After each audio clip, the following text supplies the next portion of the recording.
Welcome to this next session. In this session, we will learn how to create the graph objects using Python. For that, we are going to use the Plotly library. So let us start with the coding. Before you start with the creating of the graphs using the Plotly library, you must install the Plotly in your system. For that, you can use the pip command, that is pip install Plotly. So once you have the Plotly on your system, you can use it. To use the Plotly library, you need to use the command import plotly dot graph objects as any name that you can give. For example, if we give it as go, you can also import the numpy that we will be using to create the data. So that numpy should also be installed on your system. So this is the coding in the cell 1. Let us try and run this. So it has been successfully executed. So we have completed our step 1 to import the two libraries. So what we are going to do now is we are going to generate some data. For that, we are going to use the numpy.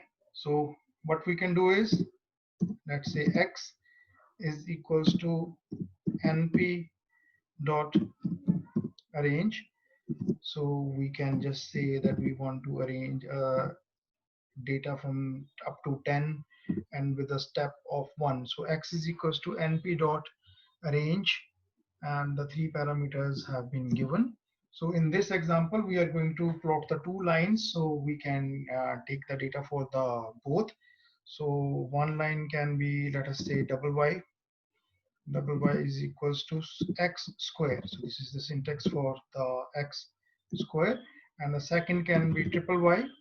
So the data for that can come as x cube. So this is it. So let us check whether we have successfully created the data or not, loaded the data or not. So click on the run. As you can see that there is no error. So we have completed our next step of loading the data. And the third step is a very small step and a basic step, that is to initialize or instantiate the figure object. So for that, we are simply going to call the go dot figure function. So please be careful that it is case sensitive. So which means that the figure should be having the F as capital. So let's see if we have successfully done that also. If we click on the run, there is no error. As you can see, we have completed with our next step also. And the third is a very important step, that is to create the traces. Like I said that we are going to plot the two lines. So we are going to create two traces. For that, we can use the for loop. So for that, for y in, so what are those two lines we are going to pick up the data from? Double y and triple y. So this is the line for the for loop. As you can see, the indentation has been done automatically. So it knows that Jupyter knows that we are trying to implement the for loop. So now we are going to add the trace. For that, figure dot add trace. So we can type here is go dot, in the capital we can type here go dot scatter. So within the scatter we can do something like this. The brackets have already started. We can also give the parameters here in this also, but to keep the indentation and the readability very good, so we can move to the next line. So x will come from x, and y will come from y. So this y variable basically is the one that we are using in the for loop. So as you can press enter and you can press the next enter right here, take the indentation to the proper level. So one thing that you have to be careful, like I said, the indentation is very important. So here we can give the proper indentation. So let's check whether the traces have been successfully created or not. If we press on the run, as you can see that there is no error. So we have successfully completed the step number 3 as well. So now we move towards the last step. What is the last step? The last step is to update the layout and just give a brief of how the chart will eventually look like. For that, what we are going to do is we are going to call update layout. So update layout. So we have to give some title to it. So you can give a simple title like 2 lines. So that will be the name of the graph. So title can be given using the assignment operator and within the single quotes. So what we are going to see right now is that we have successfully given the title. So after the title has been given, we can give the name to the axis.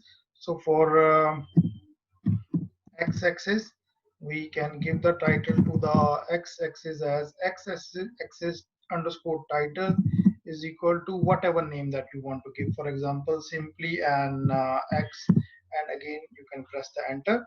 Similarly, you can give the name to the y-axis as well. So y-axis underscore title is equals to y. So we have done that also, and the next is the next, all are optional, so you can simply just give it a template also. So the template that we are going to use is the Plotly white. So Plotly white template that we are going to use.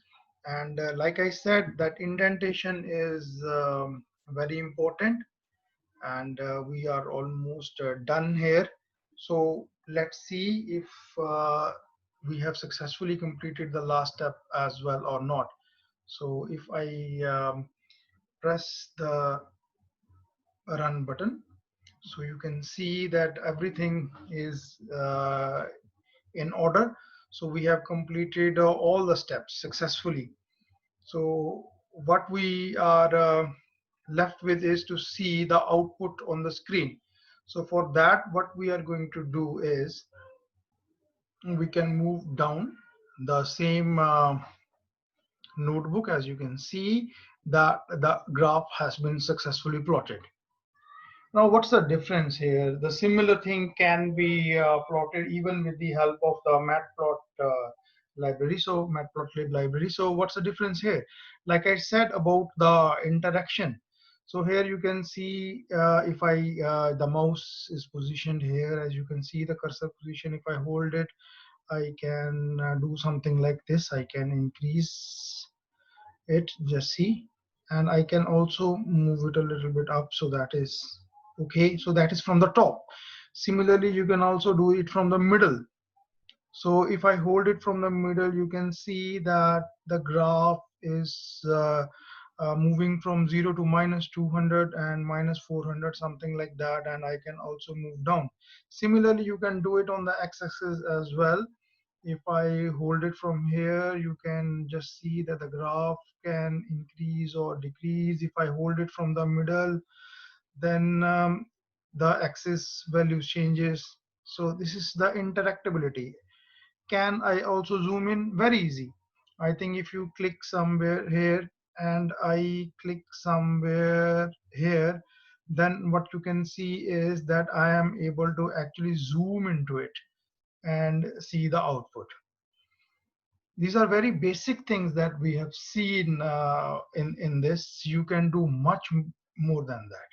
You can create widgets that allows you to select different values interactively and see the output inline at the same time. So widgets and many other features that are provided by the Plotly makes it very, very compatible.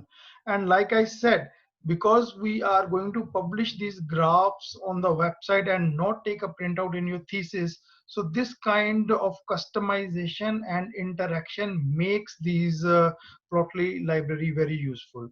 I hope you were able to understand how we can create a simple graph, a multi-line graph using the Plotly library. So please practice this and see if you much more than this that you can do. Hope to see you in the future. So this was the last session of this FDP, and I hope that you have enjoyed this FDP. Thank you very much.